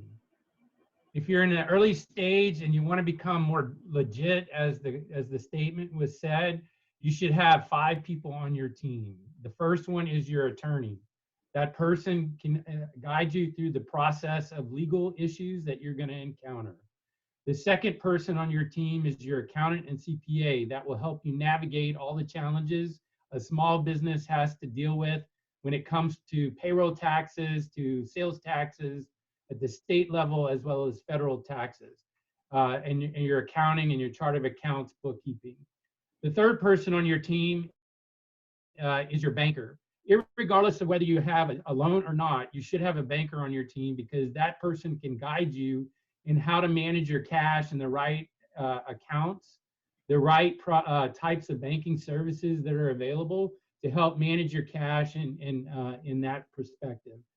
The next person on your team is your risk manager, and that could be any of the 4 that I just mentioned, but it would also be more your risk manager and your insurance. So here's the thing, what most people don't realize, if you do not have an insurance policy to cover a risk, guess what? You are self-insured and you have 100% of the entire risk. We don't recommend that. So your insurance broker can definitely bring to the table, hey, these 5 risks can be associated with policies to cover and protect you. However, this one, that's up to you. There's remote risk. We have a policy for it, but hey, it's up to you. It's a business decision. And the final person that I would add to the team is the entrepreneur, is someone that has been there, done it, and got the T-shirt, as they say. They used to call it the gray hair business executive on it, and that could be anyone, someone that's not in competing with your industry, someone that's retired from your industry. It could be one of your associates from previous employment that knows the industry you're in. And these are things that we highly recommend you, as a small business owner, align yourself with, because it helps legitimize what you're doing and it gives you the expertise that you need for that. Speaking to benefits. So benefits can be highly expensive. And if you don't know what you're doing, you might pay more than what you need for it. There are consultants out there that can help you understand what your options are in order to provide an array of tools in your toolbox to attract talent when you start hiring people. It's anywhere from 401k plans to health insurance to things of that nature. That would be another person that specializes in HR activities. So that would be probably another person on your team you want to put in for it. And what we do is we recommend, hey, either contract them for services to actually implement it, or actually create a formal advisory board that specializes in each of the areas that I mentioned, and meet 1 to 4 times a year and ask questions. Hey, how do I do X? What's the best way of doing Y? Things of that nature. So in our SBDCs around the state, our people are trained to ask these questions and help our clients get to the right person. We don't always have the answers, but we actually have a short list of people that we can refer out to have that. So hope that's helpful. It is. And I think, Aaron, I saw your hand up, but when he said advisory board, that kind of jumped out to me because that kind of in line with Bunker. So go ahead and flesh that out for us. That's exactly right. And, these 5 team members, I mean, I couldn't agree more. I consistently say the same quote to most of my newer clients, and it's, when did Noah build the ark? And the answer is before the rain. And that's when you have to hire your attorney. He already needs to know what's going on in your business. Your insurance broker should already understand where your business is headed, so they can make sure those gaps are filled in before they even present themselves. Your attorney, when you get sued, typically in Louisiana, you have 15 days to answer. That's not a lot of time for an attorney to put their entire practice on hold, learn your business, learn what was happening, and then learn the petition and answer it in a fundamentally sound manner. That's just not enough time. So typically you can get an extension, but you don't want to rely on that. You want that attorney to already be schooled up on what you're doing correctly, where your potential risk is, and how you're going to mitigate that risk. Getting ahead of those things and having those individuals on your team cannot be overstated. For that reason, just like Acadiana Veterans Alliance, if you're in that area, and really I don't think he's going to prejudice anyone in Louisiana, especially to come on to Acadiana Veteran Alliance and benefit from that board. But Bunker Labs as well is just much more of a national feel, and I see the Facebook page and the online forums constantly used as essentially Google's crowdfunding Google sources of what do I need to do about HR? What do I need to do about payroll? What's out there for this? And my answer to most people is outsource. You are doing enough and plenty running a business. Don't try to become an HR professional as well. Make your widget, provide your service, do it the best you can, and let the people that do their job as HR professionals, legal professionals, tax and accounting and banking professionals, let them work for you. Aaron, I can't agree with you more. NextOp is a small organization. We'll probably be 13 employees, but we have a national reach, home or headquartered in Houston, but then also in Louisiana. And recently what we did was we signed on with Insperity, and Insperity is a virtual kind of outside provider. So that's a resource you could look into as a small business that kind of houses the HR and the benefits. So all we have to do is bring them on as a subject matter expert. But I think we're seeing right here as we tell the ground that there's a lot of benefit in getting all these things together, and I appreciate the participation in the chat. One thing that came up a lot that we haven't really talked about yet, and maybe you touched on it before I got in, but it's, you know, people that were ravaged by the hurricanes in Lake Charles. There was a specific question about somebody who is dealing with a relocation problem because not being able to find capital in Louisiana, and also the COVID impacts. So I know, but can we, if you're still attempting to kind of defog that whole process and figure out what you're eligible for, if your business is impacted, what guidance do we have? If you're a Louisiana business owner and you need to figure out, okay, am I missing some benefits that I could have got? I mean, outside of PPP, what else is there? What can be done for them, or where can they start to figure out what kind of disaster or some support they can find out there? And Rhonda, I know that we spoke briefly about this, but you had an understanding of some stuff coming down from the federal level to support, be it Wi-Fi growth or access to internet, or I forget exactly what that is. But, you know, so Rhonda, I'll let you start kind of with your overview, kind of knowing what's coming down the pipe, and then everybody touch base, like where people can go now. So I know we have a lot of broadband issues in our area for businesses. And so I kind of connected with Andrew again with Cajun Broadband and brought them into our area to get them facilitated with our schools and with our chamber. In fact, we have a meeting, I think, next week to kind of talk to them about how we can get better broadband internet in our area. But I know there's a lot of federal funding coming down for broadband. How we're going to tap into that or what that looks like for us, we really don't even know now. I know there's some contracts out there. I know that in my area, the north side of St. Landry Parish, excuse me, in Evangeline Parish, it's going to take about 2 years to even get out there to that area. I mean, they have no internet. So people with businesses in that area, and that's a lot of agriculture in that area, and a lot of veteran-owned businesses that are having trouble. So we offer our chamber, where we have our computer set up there, that we do have good internet there for them to come and access some of that. We have a really nice library in our area for them to access and get online. But still, I still get a lot of people concerned with navigating through that. So I think I'd put in one of the questions too on the federal side of SAMs. They find it very hard to get through the SAMs process. They kind of get lost, and it is a big process to get through. So I was hoping maybe we could do some more connecting them that way in the federal side of it, because she was saying we have to be SAMs registered, and who can we outreach that part of SAMs registration to our small? Who can we send them to help them navigate through that easy? That's a great question. So our economic development specialist, Marjorie Ball, works one-on-one with those individuals who are interested in SAM registration. We regularly conduct hands-on workshops and guide people through completing SAM registration. And please, please do not pay for SAM registration or for any of the federal government certifications.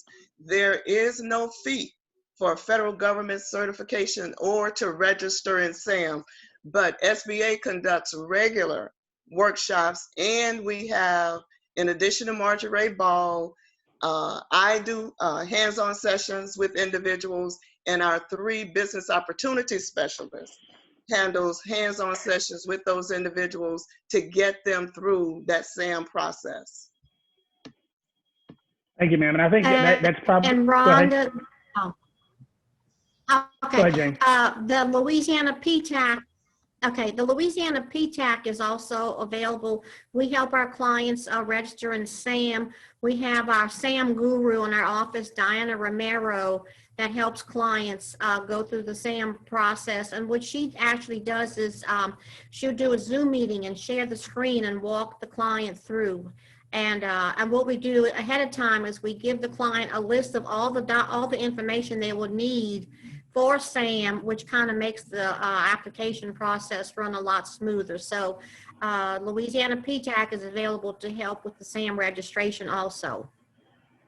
Well, I want to say that we just saw in the chat that someone did just pay for the registration. So I think it's interesting that we've already put some information out there today in this facilitation that showed people that. Larry, can you, and maybe LED, can y'all talk a little bit about benefits that are out there? I see that someone put the disaster loan assistance in the chat, but talk a little bit about, from the state level, what's available for veterans that might have been impacted by the hurricanes and or COVID.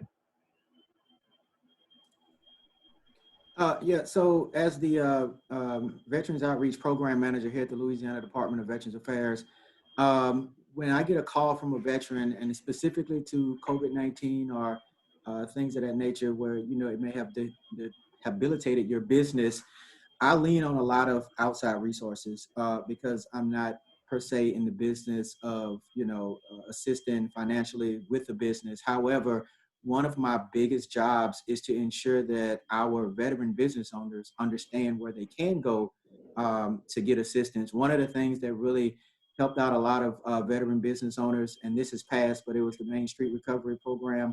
There was a recovery program that was put out by the Secretary of Treasury. And that program was designed to assist our veteran business owners that were going through a tough time. Currently, I am not aware outside of the PPPs of programs that are there for COVID-19. But the reason why I spoke up is because I wanted to say that if you are a veteran business owner, you can always contact me and I will definitely point you in the right direction, which is what I'm about to do now, because I'm gonna ask Stephanie to come on and kind of talk about it because she's probably way more advanced in this area than I am. But that is mainly what my job is. If you have a problem and you are a veteran, you can give me a call, you can email me, Larry.Williams, and then I reach out to people that I know who can assist you further, and I just kind of bridge the gap. Stephanie? Thanks, Larry. And actually, some of my comments are pretty similar to yours. I know since the Main Street Recovery, that state program closed out and allocated fully all of the dollars, much of the assistance has been related to federal assistance and programming. I know we mentioned PPP, but I did want to pass to our partners in SBA, Joe and Brian at SBDC, to ask if you all could speak a little bit to the EIDL and some federal programming that was made available in terms of some of that disaster assistance. So for the economic injury disaster loan, the application period for the pandemic has been extended to December 31st, 2021. And in fact, just within the past 2 weeks, I've already conducted 3 webinars on EIDL and PPP. One of them was during the day, the other 2 was in the evening, 1 at night. And there's no fee to apply for any of that loan assistance. The other thing that was made available as a part of the Economic Aid Act is the Targeted EIDL Advance. And under that Targeted EIDL Advance, we were given additional funds to go back to what we call Priority 1 group, which would be those individuals who received an EIDL advance but did not receive the full $10,000. So we started sending emails to those individuals on Monday night. And Priority 2, that group includes those who had submitted an application by December 26, 2020, and did not receive any EIDL advance funds. And we know that the EIDL advance is a grant that does not have to be repaid.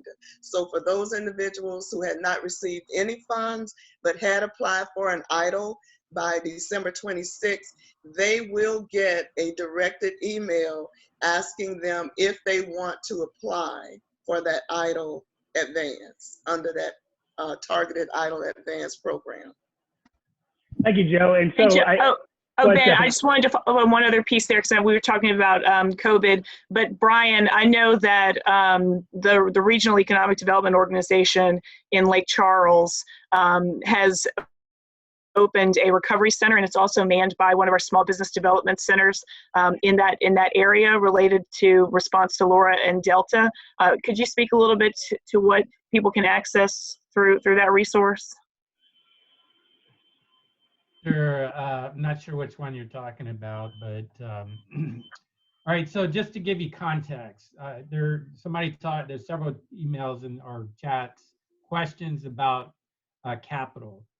I did a report that showed what capital was deployed to Louisiana under the COVID pandemic, and there were $5.5 billion in capital to Louisiana businesses. Most of that was PPP money. There was an additional, I believe it was 40-something million in small business capital that was deployed after Hurricane Laura and Hurricane Delta. Hurricane Zeta just became on everybody's radar in January because it didn't make it to the final emergency declaration until I think it was mid-January. Those deadlines are extended, but we highly encourage everyone to apply for it. In addition, the rules are, what's still available is the COVID pandemic SBA EIDL loan, as Joanne Lawrence had mentioned. In addition to that, there's still the second draw, the PPP. I was trying to look at some quick statistics in between questions here. And I think there's already been over $1 billion in committed second draw PPP loans to Louisiana companies to the tune of about 12,000 loans to Louisiana. So capital is flowing. Is it enough? Probably not, as we've seen in other disasters. But you know, there's going to be, you know, hopefully there'll be other capital opportunities there. Here's a couple of things that you know, I want to, you know, mention is that our information flow is better, but it can improve to all the organizations out there, especially the folks on this call, about what's available, as well as where's the source. In the beginning of all these programs, people were taking information and repackaging them and providing disinformation, not knowingly, that we had to go out and correct in the early stages of the pandemic and early stages of Hurricane Laura. So please make sure when you're looking at it, you have the latest information on these programs. The other piece is they're still writing the rules, but there is a shuttered venue grant opportunity that's coming soon for any organization or any company in Louisiana or anywhere in the country, that matter, but we're speaking Louisiana specific, that if you are a venue, a music venue, your tourism, you deal with tourism and you had to shutter because of the pandemic and the different phases of where we are based on the governor's perspective, you might be eligible for that. Unfortunately, all the rules haven't been fully written. It's coming soon on that. The final thing is be prepared. So there'll be some additional opportunities coming down. Got to make sure that you know what your credit scores are, and our centers are happy to help, and it's good to know that that subject will be covered in a future event like this. But also know your financials and where are you in your tax return preparation. A lot of folks, you know, had challenges in submitting tax returns for a variety of reasons, you know, especially in Lake Charles, you know, when there was no internet, no water, no electricity, you know, that's a problem. You know, and when we know of issues like that, we send it up the chain to SBA, LED, and so forth to make sure that they understand what's happening. And IRS may come out with a pronouncement that says we're extending deadlines of tax returns. So you got to stay tuned to that. So, you know, be diligent in knowing what the programs are out there. Get on our list, get on PTAX list, get on SBA's email list, LED's list, get on everybody's list. Because it doesn't cost you anything other than your email account to get informed on that. Ryan, I appreciate you kind of honing in there at the end, because that's the question I was going to ask, is where you could go to find this information out. Rhonda, we're coming to the end of it. We're starting to see people exit. So I'll let you go ahead and share, and then I'll just kind of close out after that. Go ahead, Rhonda. So first of all, thank all of you. Even I've learned some things on this webinar today, and I think it was needed, and it was very important for us to get together. I can see that by the attendees and all the questions, and I'm hoping that we've opened some doors to people that need help. And I just want to know from all of you, is there anything as legislators that Representative Cox and I can do to help you to move forward to make this more successful, or open doors through legislation for our businesses or our veterans? We definitely are open to that. I have a wonderful chair. I have to say that every time I call him, he says, I'm behind you. What do you want to do? I'm here to help. So he's so open to that, and being a vet, he understands that. So I need all of you to stay on board with that and let us know what we can do to help you to be more successful with this webinar and our summits going forward. Ron, I'm so impressed by the both you and Kenny. And Kenny, I'll let you talk just about your accessibility and your willingness to help this population. And everybody who's on the call still, the veterans out there, please put information in the chat. We will download this chat and we will do a response at the beginning of next week to everybody setting up the events that Aaron talked about. Also, Andrew is going to speak briefly about an event they have coming up. I believe it's next week. But Representative Cox, do you want to say anything, close out?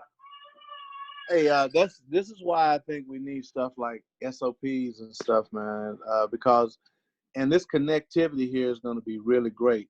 And Rhonda, of course, she's 100 miles an hour all day. She can do anything. So plus she's a mother, so that makes it even better. But what I want to thank you guys is for bringing this together, because veterans have been wanting to do things, but a lot of times we spend a lot of money we don't need to. And one of the things I do want to talk about is that we need to also talk about other advantages, like veterans don't, if you're a disability, you don't have to pay your property tax for your home and stuff. Sometimes people don't even know that. I knew it and was still doing it until recently. So anyway, these kind of things are important, and that if we can scale down and make it easier for a veteran to do it, that's what I want, man. And you guys are doing it, and I really appreciate you guys. And let me tell you something. We need to probably have a meeting, Rhonda. We need to probably have a meeting next session where we can bring in and we can sit down and talk about what advantages we made and where we need to go with this. And you guys can come talk to us. Hopefully, you can do that. No, absolutely. I think everybody here would be very pleased to do that. As the veterans that are on here, I'll offer myself up as just a person who's got some experience in breaking barriers down for veterans. I've done it in a few different states. I'm by no means a business person, but I've got the good veteran, and I hope to be your voice as I can. As I know that Aaron, Larry, and Andrew would say the same. And both Representative Cox and Butler have shown you that they are leaders in our state that are listening, right, and they're ready to move things forward. I'm going to open this up to Andrew real quick, and then I'll go ahead and kind of address the last questions, and then we'll shut down. So go ahead, Andrew, talk about your event next week. Yeah, real quick. This is a collaborative effort with Aaron Lawrence and Bunker Labs, our organization, Acadiana Veteran Alliance, and then Assurance Mortgage. So what we talked about doing was a series that was a little bit smaller, but it was something that would be impactful for veterans. So we're calling it the Veteran Prosperity Series. And what we want to do is every quarter, we want to hold an in-person event or virtual, depending on what the timing is. And for this first one, we brought in a partner with Assurance Mortgage because they deal with VA loans.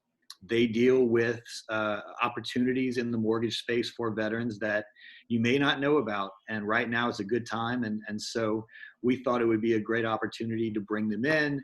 And we have a military themed beer, Valor Stout, that we made with a local craft brewery that we're going to have on site. And with Bunker, it's called the Bunker Connect, and that's their networking kind of program that they have nationally. And so it's a good start for us to have that Bunker Connect. And so if you're a veteran, you don't have to be in the Acadiana area. We invite everyone from around the state. If you can make it on the 10th of February at 5 p.m., I'll put the link in the chat, and just come out and meet other veterans and learn about VA loans. And so, like Aaron said earlier, what we want to do is have this be the kickoff, and then maybe the next one will be set aside for taxes, and maybe the next one will be set aside for banking. And so we want to engage and have more veterans understand their opportunities, and some great things will come out of it. Thank you, Andrew. If all the panelists there's a very specific question about DoD contracting in the Q&A that it's a little bit more verbose to push in front of everybody. So if y'all would look at that and see if anybody has the ability to support with that question, I'd appreciate that. There's another question about, is there a database about contact information for this? So our plan is to deliver you all the presentations. So NextOp, because we put this event on, we'll send a follow-up email. I'm going to send an email to everybody who participated today and make sure I have the right presentations that we can deliver to y'all. And then also start a kind of a ongoing email list. I'm going to work with Aaron to do that. Aaron has already talked about the next the next opportunities we have to connect. I don't know what the name of this will be. You know, I think my mindset, and I think everybody here would agree, that this should be something we do annually, a larger summit. You know, in the next few years, it'll probably be in person, right? Maybe in 20, and then we can talk about where that's going to be, and we can get a little bit more strategic about specifically what we're covering, right? We learned a lot today, but I think we wanted to make sure that everybody knew who was out there, and then we could get the players on the field, right? So again, we're going to give you the opportunity to fill out a survey or to respond to some questions about this. So please participate in that. You know, as the business owners, this will be driven by you, right? The veterans of Louisiana are the ones that can push this process. And I'm going to echo this because Rhonda and Kenny both said this, but they are asking you to show them guidance on where you need the most help. I can tell you that this is like a light needs assessment, right? So we're finding out what the veteran businesses in Louisiana need, and we've created an avenue to do that. So please participate, and if you participate, then you will see the benefits of that that participation. So that's what. So you'll see a follow up probably early next week with all the information. And then hopefully Aaron, myself, and Jane can hammer down a date for that March event around the certifications. There's some other people that have shared their emails. We have all your email lists or addresses and everything through the registration on Eventbrite. That'll be identified and shared with the different organizations so they can reach out to the people that said that they were particularly interested in them. So that's the answer to that question. There's some questions about SAM. I imagine that Aaron will work on doing something around the SAM certification specifically for veterans.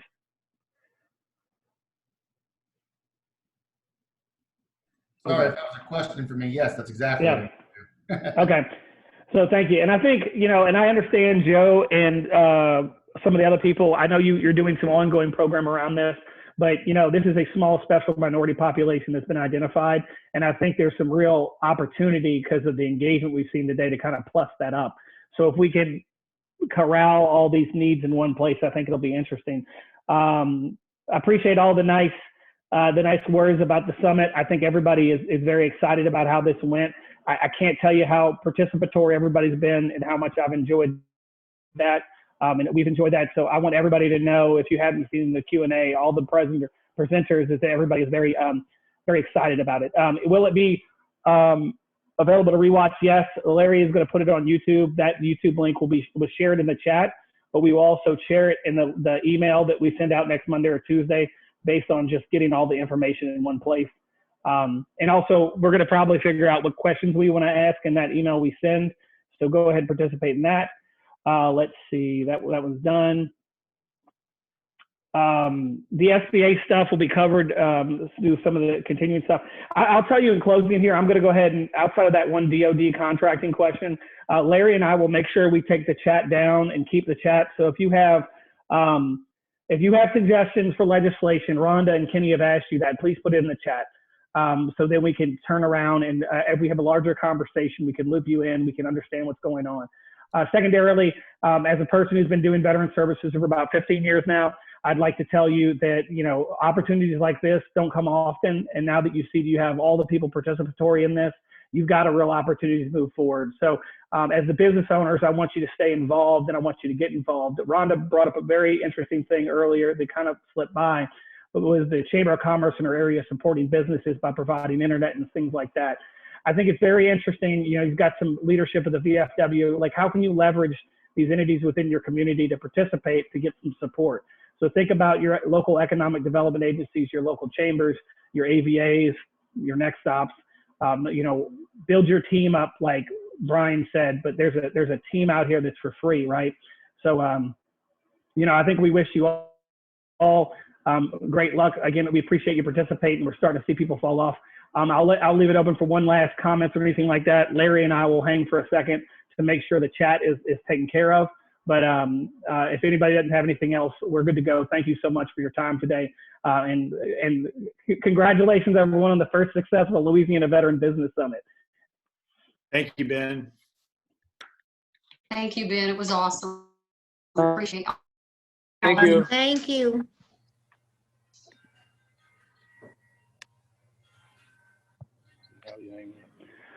So Larry, I'll talk to you briefly while everybody's getting off, and we can monitor the chat